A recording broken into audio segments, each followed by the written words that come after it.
Nashville Predators beat the second best team in the NHL, Carolina Hurricanes, 3-0 last night.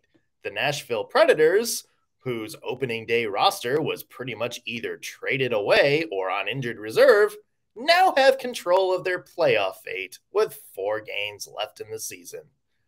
Somebody try to make this make sense, please. We'll talk about it today on the Locked On Predators podcast. Your Locked On Predators, your daily podcast on the Nashville Predators. Part of the Locked On Podcast Network, your team every day.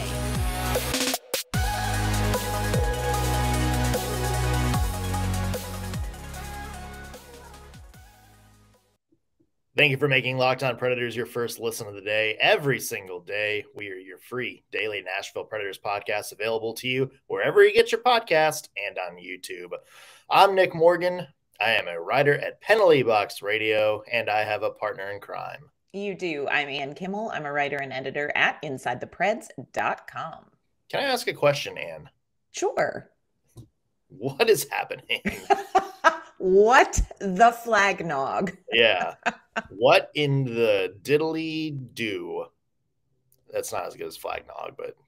It's the right sentiment for the right moment in what is the most bizarre stretch of season for the Nashville Predators.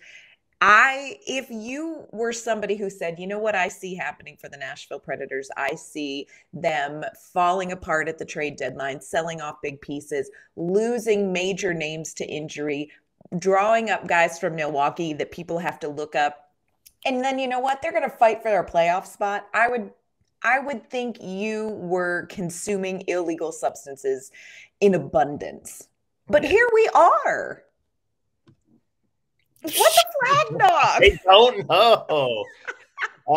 So Nashville Predators taking on the Carolina Hurricanes, a 50-win team, the second best team in the entire NHL, a team that put 67 shots against them last time. And the Nashville Predators shut them out 3-0. Here's what happened. First off, to continue the trend of what is happening, the Predators scored 2 goals in the first period, one by Mark Jankowski, one by Michael McCarron, who I all think we went into this game thinking, oh yeah, they're the offensive dynamos that are going to keep this together. Then a big chunk of the Juuse Saros show made 33 saves for his second shutout of the season, only the Preds' second shutout as a team overall this season. That's a little bit different than normal. Then in the third period, empty net goal. Dante Fabro puts the game away with an empty netter. 3-0, the final score. And your one word to describe this game. Okay, when you have a team playing like the Nashville Predators are, just realize we have to dig deep for one words to describe whatever this is that's happening in this universe. But I have the perfect one word, and my one word is Piper.alley. And let me explain. No, it's perfect. I'm telling you. I don't even know what that is, but go on. I'm going to enlighten you, and it's all going to come into place. So about a week and a half ago, my husband was sitting in his recliner, and I just hear this odd noise coming from his phone. And I'm like, what are you doing? And he's like, oh my gosh, I am listening to Crazy Train on the bagpipes. And I'm like, I'm sorry, what? And he was so excited. He had stumbled across an Instagram account called Piper.alley, A-L-L-Y. This is free promotion because it's really unbelievable. And it is a young woman who plays rock music on the bagpipes. Okay, I've seen those before. Yeah. And my initial reaction when he was raving about Crazy Train on the bagpipes is like, look, this can't be good. You know, this absolutely can't be good. Crazy Train, bagpipes, this is not going to work. Crazy Train on the bagpipes absolutely slaps, friends. And she also plays Sweet Child of Mine. She plays Freebird on the bagpipes. And it is incredible, but it's something that makes no sense. You know, Ozzy Osbourne, bagpipes. But somehow, mysteriously, in ways that almost defy explanation, it's amazing. This team right now is Allie the Piper, who, by the way, is touring in April. And maybe worth a see if she's in a city near you. It doesn't make sense what this team is doing. The fact that right now this team slaps doesn't really make sense, but they're winning. This is Crazy Train on the bagpipes played by Piper Alley. Yeah. It's amazing. This team, to me, first off, I feel like you have taken a PR job with Piper Alley and have not told anybody yet. No, we literally every day I'm like, hey, did she put out anything new? And we listen to Piper Alley. I know. It's just... I feel like the next episode is you going to be like nudging a box of Piper Alley merchandise. It's like, wow, these are just available on her Instagram account for $9.99. Yeah. No, I make no money off of that promotion. I'm just telling you it's amazing. So check out after you subscribe to Locked On Predators, switch over to Instagram and follow Piper Alley. And gets a commission for it.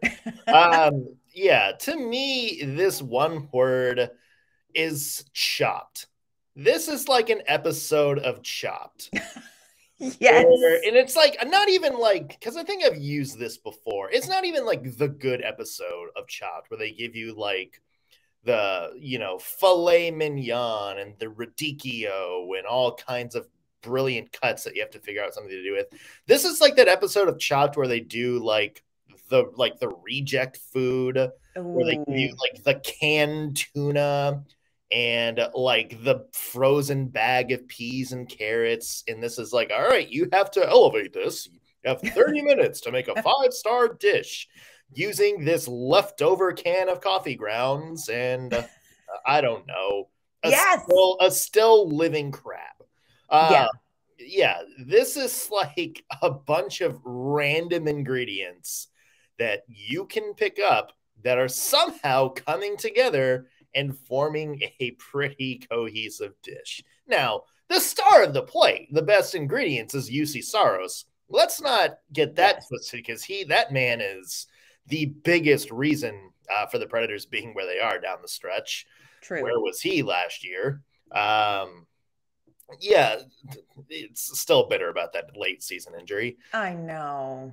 But here's the thing. It's, you have a bunch of random players that really shouldn't even be in the NHL at this point in the season coming together and playing some really good hockey. I mean, we talked about Michael McCarron and Mike Jankowski scoring the goals. These were guys that were in Milwaukee like just a couple of weeks ago. Yeah. They're only up because of injuries. They were sent down because their play at the beginning of the season wasn't up to par.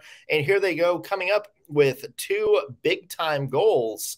Yeah. You have guys like, Cal Foote, again, pretty good game last night on the penalty kill, 4 blocked shots. You had Jake Livingstone, who I'm still trying to figure out who Jake Livingstone is, Ann. You had Jake Livingstone come out and play very clean in his NHL debut. You had Spencer Stastney. Come on. I don't think we were expecting to see him in the NHL maybe until next year. Gets the call up, 2 assists. He has been really good. I think the Preds have stumbled really into another really good defensive prospect. You just have these ragtag group of people that shouldn't be playing as well as they are, as often as they are, coming together and putting up big wins over good teams. And I know like Juuse Saros got the shutout, made some key plays, key saves and stuff down the stretch, but the Predators still like played pretty good against the Carolina Hurricanes. Also 26 blocked shots. 26 blocked shots. For the Nashville Predators. And I know that there's a lot of people that kind of scoff at block shots as stats because that means, well, you don't have possession of the puck. You tell me, you tell Juuse Saros, it doesn't matter if he doesn't have to make that save. That's right. Yeah, that's less pressure on the net. That's tougher for the other team to get pressure on net, get rebounds. Yeah, I mean, there's just... It's Juuse Saros stole the show, but those canned salmon pickled sausages, they're looking pretty appetizing right now in that pasta puttanesca dish. It's amazing what is happening. And we've talked about, it's hard to find a one word to describe what's going on. So we reached out on Twitter and said, okay, tell us what your one word is to describe this game. And here's what I like about our responses. You all get us. You don't have to stick to one word. And some of you didn't. So mad props for understanding that sometimes rules are made to be broken. Yeah. But some of the responses, did you get John Hynes responded with a GIF that said, what the is going on? Yeah. What the flag nog? What the flag nog is going on? TJ Walsh said guts, which I like that one. Mm-hmm. I do. I thought this was a great one from JW Hood. His one word was tailor-made. Not anything to do with tailor-made golf clubs, but because Carl Taylor has prepared this team for these moments in the NHL. Absolutely. Yeah. Love that. Love that. Addie said tenacity, and Bakasuban said juice. Come on. So appreciate your one words. Y'all are nailing it. Kara Perung said holy guacamole. And let's go. Ryan the Gamer said miracle, which that last not really wrong. Yeah. Not wrong for that one either. So, yeah, if you have one words after each game, let us know. Tweet us at LO_Predators. We might read them on our show because Ann and I are really struggling to come up with one words. Fresh one word. Inexplicable, y'all. Yeah. Just enjoy the ride, folks. Just enjoy the ride. More on what's happening with the Nashville Predators and more from this game. We'll talk about Juuse Saros' performance, and we just straight up asked John Hynes, what are you doing, man? What's happening here? We'll see what his response is to this team in just a second. But first, want to mention today's show is brought to you by Indeed. You guys have probably played fantasy sports before, right? You handpick the players you want on your team. You spend hours researching their stats, picking the best players that you think will bring you that fantasy trophy. Don't you wish that you could do that with your business? Well, Indeed is the hiring platform where you can attract, interview, and hire all in one place, so you don't have to spend hours on multiple job sites looking for candidates with the right skills. You can do it all in Indeed. You find top talent fast with Indeed's suite of powerful hiring tools like matching, assessments, and virtual interviews. And if you hate waiting, good news. Indeed's U.S. data shows over 80% of Indeed employers find quality candidates whose resume Indeed matches in their job description the moment they sponsor a job. Indeed knows when you're growing your own business, you have to make every dollar count. That's why with Indeed, you only pay for quality applications that match your must-have job requirements. So visit Indeed.com/lockedon to start hiring now. Again, that's Indeed.com/lockedon. One more time, Indeed.com/lockedon. Terms and conditions apply. Cost per application pricing not available for everyone. If you need to hire, you need Indeed. All right, Ann, we are struggling to come up with one words. We're struggling to come up with explanations of why this is happening other than just, Juuse Saros is playing really well. So you in the locker room just straight up asked John Hynes that question. And he responded. Let's hear John Hynes' response to the question, what is going on right now? Well, I just think playing a really good team game. You know, the guys are committed to do what it takes to win. I think it starts with a foundation of good goaltending. When you have strong goaltending, it gives you a chance every night. And then I think you need to build your game around that. And, I think the guys are our special teams have also been factors. You know, tonight I would say specifically the penalty kill was really important. And I think it's been important down the stretch. We've had some over the course of the games here, some good power plays and key times there. I think it's just the commitment level of the group. You know, when they're in situations where they have to defend, I think that they really respect the fact of paying attention to detail and check hard in those areas of the ice. And I think when you have a group of guys that plays hard and they're hungry to win and they're they do the little things in the game that matter. Like tonight we had, 27 shot blocks. You know, that's a commitment that gives you a chance to win, and that's kind of throughout the lineup, regardless of the position or skill level. And, they play well as a pack. So two things stood out to me, Anne. Mm-hmm.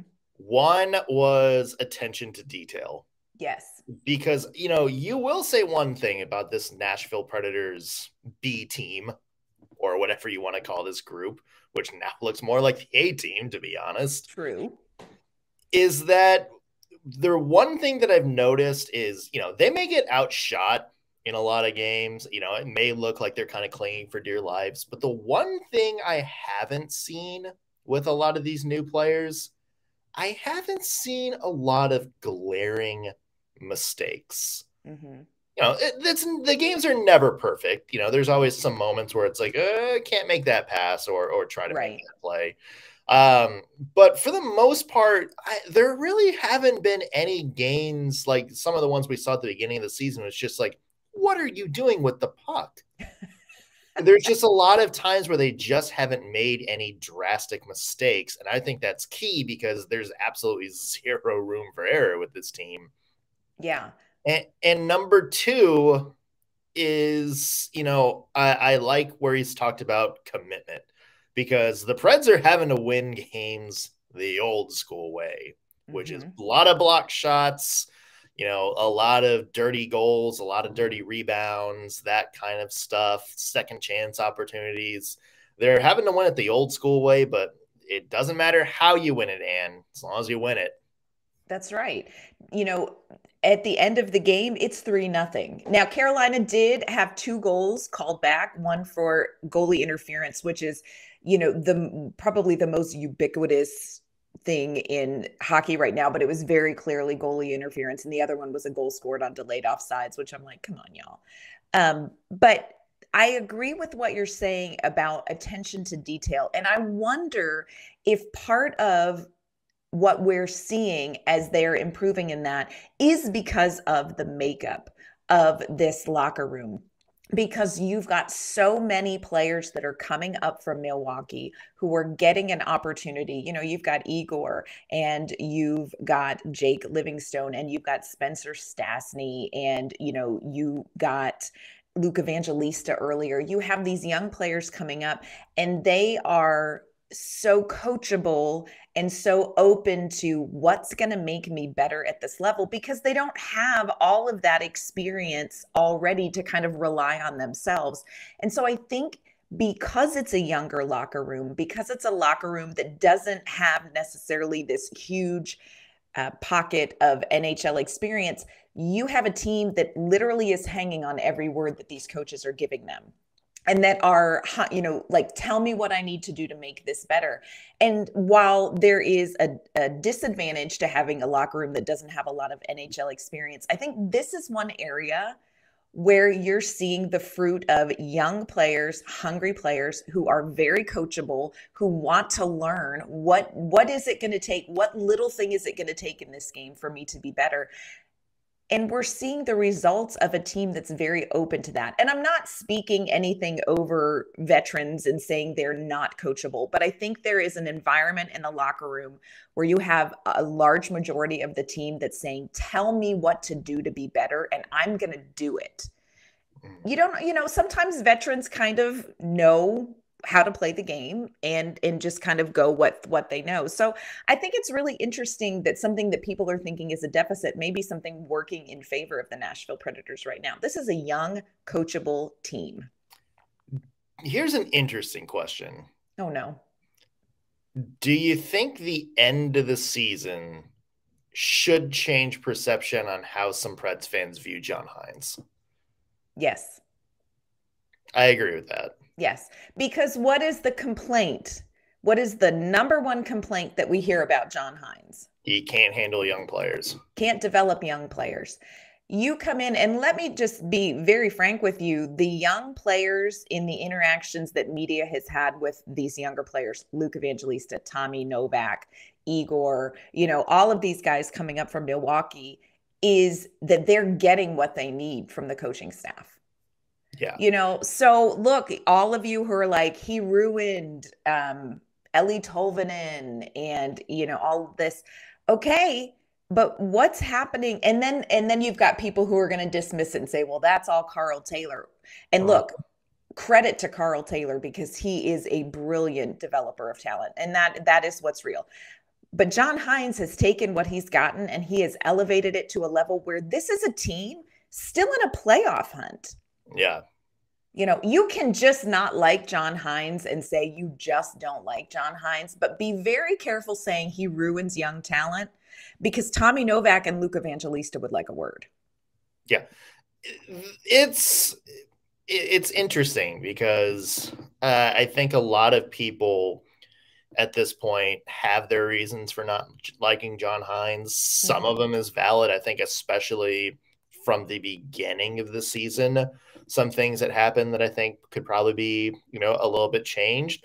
But I think what you're seeing is John Hynes changing a lot of his personal strategy, which is growth for him, because I think that was one of my biggest complaints with John Hynes is I didn't see him kind of do adjustments as the season went on. And, you know, here he is kind of splitting up, you know, players and, you know, elevating players and putting them to good roles, utilizing more of his third and fourth lines for situations outside of what you might consider the normal, like, third and fourth line roles. You know, that was kind of the thing with, you know, our complaints with John Hynes at the beginning of the season. It's like, oh, you didn't make the second line. You know, we could put you on the third line, but you don't really fit in with how we want the third line to play. So back to Milwaukee with you, good player, or healthy scratch, whatever. And, you know, here I think he's more of just like, okay, who do I have? Yes. How can I use them best? I think he's kind of thrown the concept of line identity away. I mean, to be fair, he kind of had to. Yes. It feels like he's kind of thrown that concept away towards the end of the season and is more relying on how can I get these good players and put them in the situations that they need to be successful. And it's not just like Phil Tomasino and Luke Evangelista and all these players, but, you know, he's found out, you know, really good ways to use Cal Foote, who struggled his first week or so in Nashville, and he's found really good ways to use, you know, new guys like Jake Livingstone and Spencer Stastney. Find a way to use them that play to their strengths instead of being like, okay, here's where you're going to play. Here's what we expect of you on this line. He's more of like, this is where I'm putting you. This is the situation that I want you to excel in. This is something you've done before. And I think that's shown growth for John Hynes. We've talked about it before. You parent the children you have, you coach the team you have. And I think we're seeing John Hynes look at a team that's very different than the team he was handed at the beginning of the year. And he's coaching the players he has. And I agree with you. I think that's really important. I think he deserves some credit for that because that's been a challenge for him, I think. Yeah. More on this in a second. And we're going to look ahead to the next two games because it's not the postseason yet, but these next two games are playoff games, Ann. First, want to let you know today's episode is brought to you by our friends at FanDuel. The NBA playoffs are almost here, and now is the perfect time to download FanDuel. It's America's #1 sportsbook because new customers get a no-sweat first bet up to $1,000. That's bonus bets back if your first bet doesn't win. Just download the FanDuel Sportsbook app. It's safe, secure, and it is super easy to use. Then you can bet on everything from the money line to point scorers and threes drained. They have some really cool exclusive bets. They have one called the 2x3. Will the team score 2 3-pointers in the first 3 minutes of the game? Plus, FanDuel even lets you combine your bets for a chance at a bigger payout with the same game parlay. So don't miss the chance to get your no sweat first bet up to $1,000 in bonus bets when you go to FanDuel.com/locked on. That's FanDuel.com/locked on to learn more. Make every moment more with FanDuel, an official sports betting partner of the NBA. All right, Ann, here's a question for you. Who are the two teams between the Nashville Predators and the last playoff spot? Ugh, Winnipeg and Calgary. Who are the next two teams on the Nashville Predators schedule? Winnipeg and Calgary. Yeah. So tomorrow, that's the big one that people have been circling for a very, very long time at this point. Preds at Winnipeg Jets. Yes. 6 o'clock Central puck drop tomorrow night. You know, the winner of that game controls their fate in the postseason. I mean, mathematically, they control their fate. If they went out, they're in at that point. Right. So that is absolutely a playoff game for the Nashville Predators. And all of the Preds Jets games have been close. Let's not forget about that Calgary game on Monday, though, because Preds have more possible points than Calgary, but they have gone into this last playoff spot conversation kind of because they were above and then kind of collapsed into that conversation. But that's a big game too. And so here we go. We have 2 must-win games for the Nashville Predators. And you know what, Ann? Even if the Preds lose those 2 games, even if they miss the playoffs, being here, these are 2 critical moments for this young team. An opportunity for guys like Luke Evangelista, Tommy Novak to get their first NHL taste of playing a do-or-die game this late into the season. Yeah, and that was one of the things that Mark Jankowski talked about post-game last night is he said, you know what, we want to play meaningful hockey right now. This is what you want. You want to finish this season with games that really matter looking ahead to the postseason. And like you said, there is something so valuable. Whether the Predators make it in or not, they're going to have to finish this season with the same level of hunger and the same level of commit that they are playing with these last few games, because this is not going to be decided probably until the very end. And that is good. You have to get the experience of that do or die pressure. And whether the Preds make it into the playoffs or not, that is right around the corner for them. These games matter. And it's so funny because honestly, you would think the way this is set up, you know, they're battling Winnipeg and Calgary for this wild card spot. Their next 2 games are Winnipeg and Calgary. Like, you would think that soap opera writers were in charge of the Nashville Predators season storyline, because this is just incredible. I mean, it's just incredible the way this is unfolding, this underdog team finding ways to beat teams like Vegas, like Carolina, and now they have to go in and they've got to find a way to do it again. And that's the maturity that Hynes is talking about for these players. Okay, you did it twice. Can you string together another big win over Winnipeg? It's not going to be easy. No, it's not going to be easy, but there's no downside to being in this situation. And with this, in the context of this team, if you would have said before the season, hey, by the way, Nashville Predators are going to have to play for their playoff lives in the last week of the season, and there's a strong chance they get bounced in round 1, you would be like, wow, that sucks. Isn't that the entire thing we were trying to avoid? This team sucks. Trade everyone. Blah, blah, blah, blah, blah. Yep. But instead, with the context of this team, you were out of it. Like, you were completely out of the postseason conversation. Yes. You traded away 4 key players at the deadline. Your remaining key players have been on injured reserve for at least the past 2-3 weeks. Yes. Other than Juuse Saros.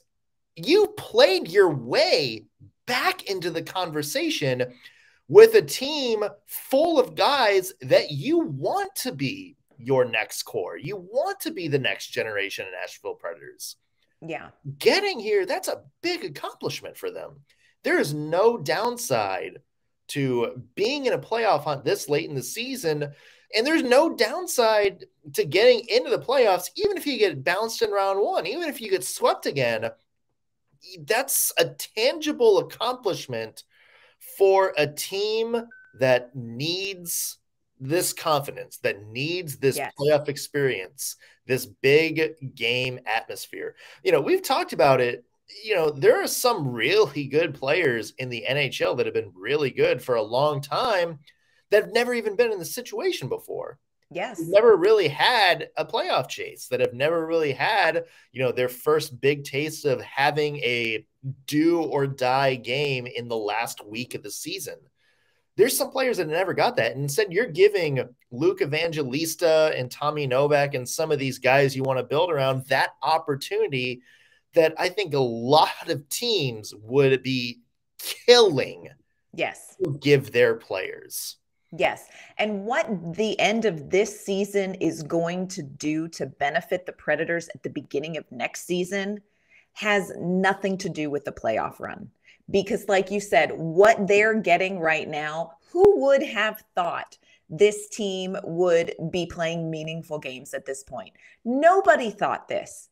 So whatever happens in the playoffs is, in a lot of ways, it's just gravy, because these young players are getting the experience. They are going to be exponentially more ready for what next season, when they're really going to start chasing, when you have Philip Forsberg, when you have Ryan Johansson, when you have Roman Josi back in your lineup, they are going to be so much more ready for what that season is going to be because of how this end of the season is playing out. There is no downside. You absolutely nailed it. There is no downside to what's going on in Nashville. Normally, this is when I ask for what's your 3 keys or 1 key to get to the next couple of games, but there's 3 keys, Anne, and we've already talked about them because we heard John Hynes say it. 3 keys is 1, good goaltending. Amen. Juuse Saros is going to start these next 2 games. He's got to be as red hot as he has been the last couple. Number 2, you got to play mistake-free. Absolutely no room for error. That's what's gotten you to this point. You're a team that hasn't made a lot of glaring mistakes. You got to keep that up. And number 3, you got to have that commitment. Yep. You're going to have to block some shots. You're going to have to lay the body on Edmonton. And Winnipeg. It's one of the Western Canada teams. Who knows? Yep. You're going to be in for a physical game. This is a game that's going to have a playoff here. Are you willing to sacrifice your body to clear that puck, to make that good pass? Are you willing to dive down in front of a slap shot to keep danger away from your goal?